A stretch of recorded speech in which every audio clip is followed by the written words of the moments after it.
El Señor les bendiga, hermanos. Voy a pedirles que abran sus escrituras al libro de los Hechos en el capítulo 7 y vamos a leer desde el verso 55 en adelante. Hechos 7, verso 55. Saulo y Esteban, ¿en qué se parecían y en qué eran diferentes? Saulo y Esteban. Hechos 7, verso 55 en adelante. Amén. Bueno, dice ahí, hermanos, en las escrituras: pero Esteban, lleno del Espíritu Santo, puestos los ojos en el cielo, vio la gloria de Dios y a Jesús que estaba a la diestra de Dios, y dijo: he aquí, veo los cielos abiertos y al Hijo del Hombre que está a la diestra de Dios. Entonces ellos, dando grandes voces, se taparon los oídos y arremetieron a una contra él, y echándole fuera de la ciudad, le apedrearon, y los testigos pusieron sus ropas a los pies de un joven que se llamaba Saulo. Pueden sentarse. Saulo y Esteban. En el Nuevo Testamento, hermanos, se describen las vidas de hombres y mujeres que fueron instrumentos poderosos en las manos de Dios para realizar actos portentosos que sin duda contribuyeron en gran manera a realizar el propósito de redimir a la raza humana en Cristo Jesús.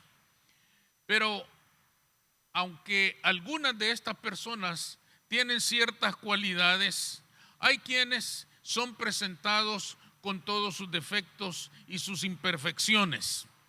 Por lo tanto, en las Escrituras nosotros podemos encontrar cierto tipo de personas, hombres o mujeres de Dios, que tienen mucho en común, y también podemos encontrar que tienen muchas diferencias entre sí.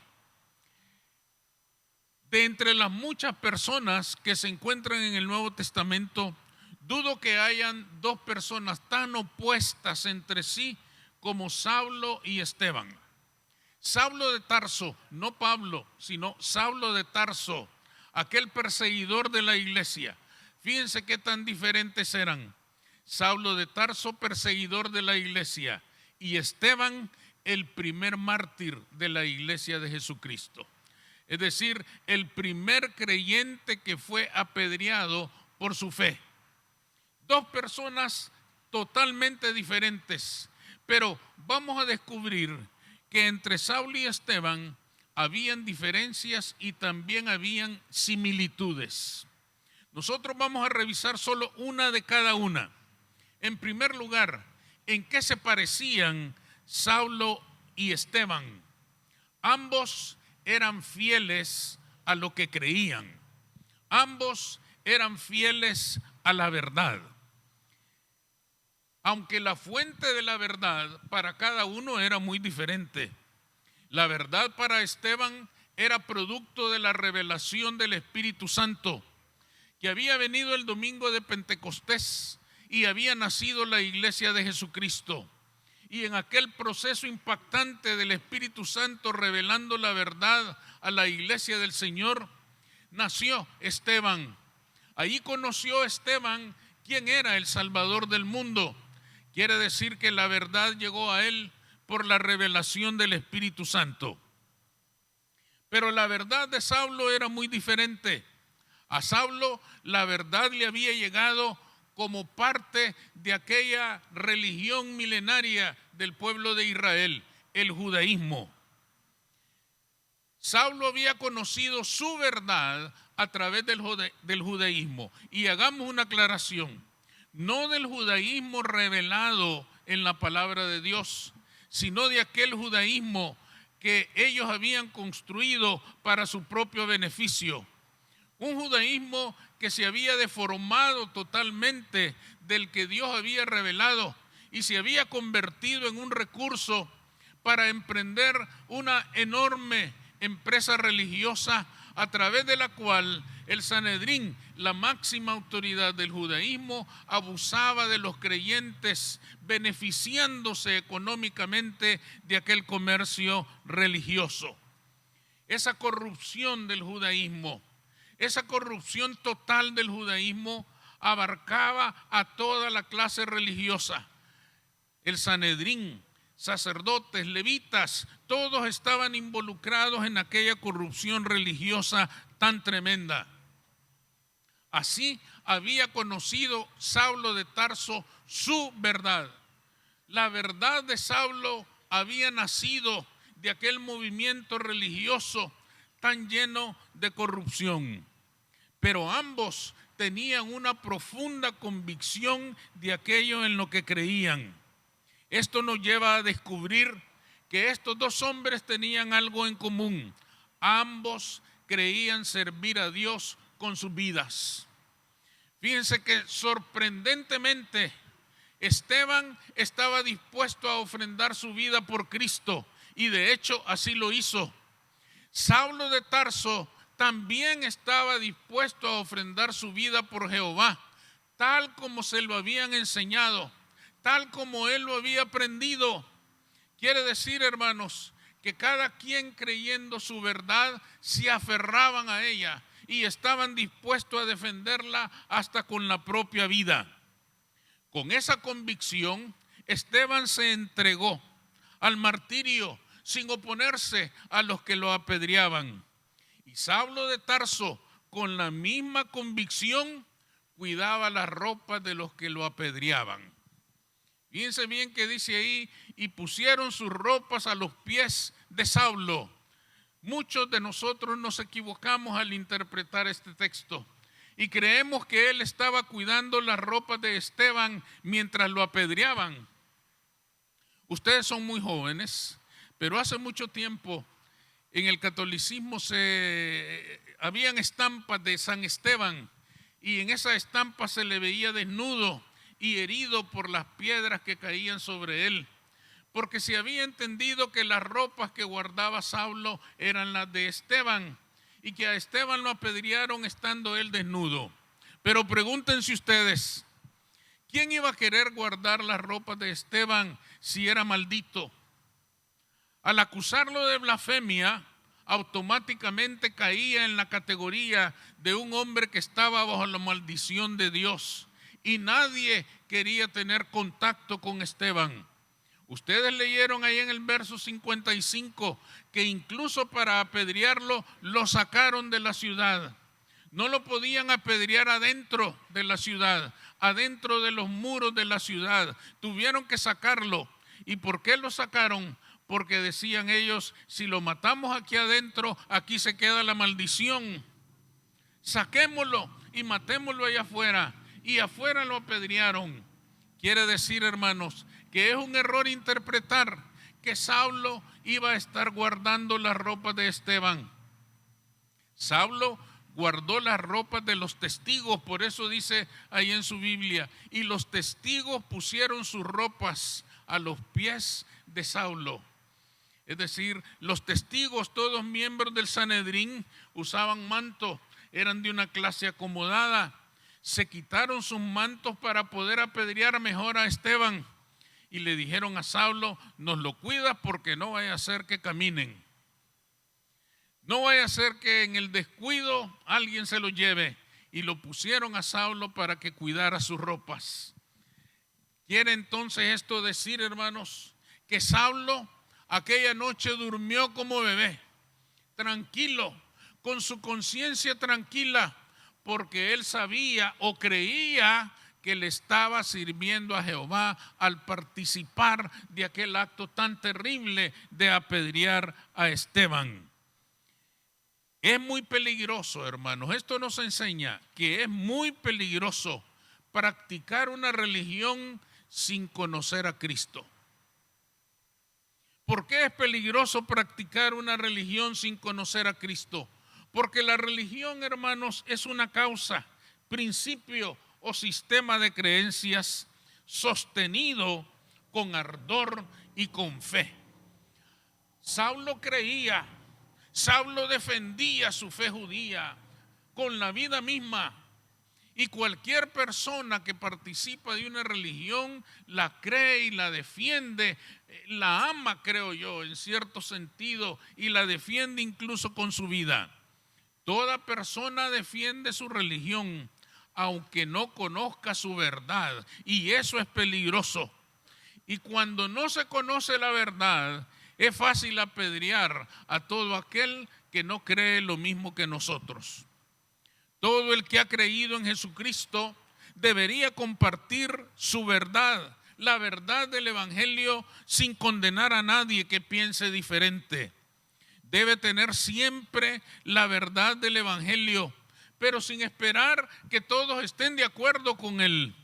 El verdadero Hijo de Dios no debe sentirse rechazado ni condenado cuando una persona rechaza el testimonio de Cristo. Cuando somos rechazados por compartir a Cristo, debemos recordar las palabras que el Señor le dice a Samuel. Samuel viene al Señor triste y con mucho dolor en su corazón, porque el pueblo de Israel viene a él y le dice: queremos tener un rey como todas las demás naciones. Ya no queremos que sea Jehová el que nos gobierne, sino que queremos un rey como todos los otros pueblos. En el primer libro de Samuel, en el capítulo 8 y verso 7, el Señor le dice a Samuel, quizá para consolar su corazón: atiende cualquier petición que el pueblo te haga, pues no es a ti a quien rechazan, sino a mí, para que ya no reine sobre ellos. Cuando nosotros compartimos el Evangelio de Cristo, debemos hacerlo con amor y con misericordia, porque con amor y con misericordia nos alcanzó Cristo a nosotros. No debemos hacerlo apedreando a todo el que no cree. No debemos ir preparados para condenar a todo el que no cree. Debemos ir preparados para entender que el corazón humano a veces se endurece y no es fácil de quebrantarlo. Es más, solo el Espíritu Santo de Dios lo puede quebrantar. Nosotros lo que tenemos que hacer es compartir el Evangelio con paz, con amor, con armonía, para que el Señor haga su obra, pero Él sabrá cómo conducirá ese proceso de salvación. El rechazo no debe desanimarnos, porque no nos rechazan a nosotros, rechazan a Cristo Jesús. Nuestro trabajo es insistir, nuestro trabajo es permanecer, nuestro trabajo es continuar compartiendo a Cristo Jesús como el único que tiene respuestas para todos los problemas que agobian al ser humano. Y el Señor se va a glorificar en su tiempo y en su momento, porque Él es Dios y ha dicho que su palabra no volverá vacía. Amén. Y cumplirá la obra para la cual ha sido enviada. De manera que tenemos que seguir adelante. Había una diferencia importante entre Saulo y Esteban. Saulo se creía justo. Esteban se sabía justificado. Saulo, hermanos, con todo lo que hacía, se sentía totalmente justo delante de Dios. Saulo no tenía problemas de conciencia. A él no le preocupaba toda la violencia que hacía con los creyentes. No le afligía, no le angustiaba, no le entristecía toda la persecución que desataba en contra de los creyentes. Como ya hemos dicho, él creía que le estaba sirviendo a Dios. Él mismo afirma en este libro de los Hechos, en el capítulo 26 y verso 10: yo encerré en cárceles a muchos de los santos, dice él de sus propias palabras, habiendo recibido poderes de los principales sacerdotes. Y cuando los mataron, yo di mi voto. Ese día que apedrearon a Esteban, Saulo de Tarso era miembro del Sanedrín y él levantó su mano y dijo: mátenlo. Dio su voto para que apedrearan a aquel hombre. Dio su voto para que terminaran con la vida de aquel hombre santo que predicaba con una magnificencia extraordinaria el mensaje de Jesucristo. Él dio su voto para que le quitaran la vida a aquel hombre. Estas son palabras muy reveladoras. Son muy reveladoras porque nos demuestran el grave error en el que había caído Saulo por practicar una religión que no conocía a Cristo. Había caído en la autojustificación. Él se sentía justo porque creía que lo que hacía era justo, porque creía que por lo que hacía él era justo. De manera que en la mente de Saulo de Tarso no existía ni sombra de remordimiento, ni sombra de culpa por toda la violencia que había desatado contra los creyentes. Él sentía que estaba haciendo lo correcto. Es más, sentía que estaba glorificando el nombre de Dios con aquella persecución. Saulo, hermanos, cuando conoció a Cristo y se convirtió en Pablo, entonces entendió su gran error. Y escribiendo a los romanos, en el capítulo 3 de esa carta, él dijo: no hay justo ni uno solo. ¿Cómo cambió la mente de este hombre? Saulo decía: yo soy justo porque persigo a estos blasfemos. Pero cuando conoció a Cristo, entonces entendió: justo no hay ni uno solo. Pablo había entendido una cosa, hermanos, que nadie es justo por lo que hace, por lo que ha hecho o por lo que va a hacer. Ninguno de nosotros es justo. Todos los que hemos nacido de nuevo hemos sido justificados en la sangre del Cordero de Dios que quita el pecado del mundo. Amén.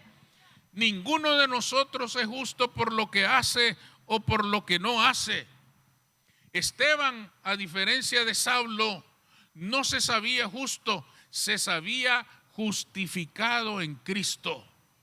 ¿Por qué decimos esto? Ustedes leyeron las palabras de Esteban cuando está ya agonizando. Él dice: Señor Jesús, recibe mi espíritu. Quiere decir, hermanos, una cosa importante en estas palabras. Esteban estaba seguro de que al morir iba a recibir el galardón de la vida eterna. No había duda en él. No había absolutamente la más mínima duda de que una vez que entregara su vida al Señor, él iba a gozar de la gloria eterna porque había confesado a Jesucristo como su Señor y su Salvador. A Esteban no lo justificaba ninguna religión. A Esteban no lo justificaba ninguna creencia, ninguna práctica, ningún sacrificio, ninguna penitencia, ningún servicio, ningún acto religioso. Esteban sabía que nada lo podía justificar. Él sabía que había sido justificado en la cruz del Calvario. Él había entendido que no eran sus obras lo que hubiera hecho o no hubiera hecho, sino haber creído en Jesucristo, lo que le había atribuido la justicia de Cristo a su propia vida. Por lo tanto, cuando él muere, no duda en decirle al Señor: recibe mi espíritu, porque yo sé que soy salvo porque tú pagaste por mí. No porque yo he sido bueno, no es porque he sido esto, no es porque he sido lo otro, porque tú me compraste con tu sangre preciosa. Para nosotros, hermanos, hay aquí otra verdad muy importante. Es peligroso sentirse justificado por la religión. Al igual que practicar una religión sin conocer la verdad genera que nosotros apedreemos a otras personas, aquel que profesa una religión y cree que por creer o practicar esa religión es salvo, también está perdido. Y aquí hay algo todavía más doloroso. Cuando una persona se cree justo por lo que hace o por lo que no hace, termina apedreando a sus propios hermanos. A Esteban lo apedrearon sus hermanos. A Esteban no lo apedrearon los gentiles, no lo apedrearon los romanos, no lo apedrearon los soldados romanos, ni los ministros, ni los poderes terrenales de Roma. Lo apedrearon sus hermanos en Cristo. Sus hermanitos lo apedrearon. Qué terrible es esto, porque a nosotros no nos apedrean los de la calle, nos apedrean los hermanos. El creyente que se siente justificado por lo que hace, por lo que no hace, por lo que come, por lo que no come. Hay personas que todavía se creen justificados porque comen esto o no comen aquello, porque beben esto o no beben aquello, porque se visten de esta manera y no de aquella. Hay personas que todavía creen que son justos porque asisten a la iglesia fielmente. El creyente que se siente justificado porque va a la iglesia, porque participa de un ministerio, porque no come cerdo o porque no toma café. Esta persona, hermanos, es la misma que se deleita apedreando a todo aquel que no hace o que vive diferente de él o de ella. Pero el que se sabe justificado por la sangre de Cristo no se engaña. Sabe perfectamente que no se ha ganado nada, porque, amados hermanos, nosotros no nos ganamos nuestra salvación, no la merecíamos, ni la vamos a merecer nunca.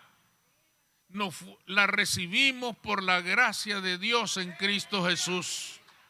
Ninguno de nosotros ha pagado por ella, ninguno de nosotros ha pagado ni pagará jamás por esa salvación.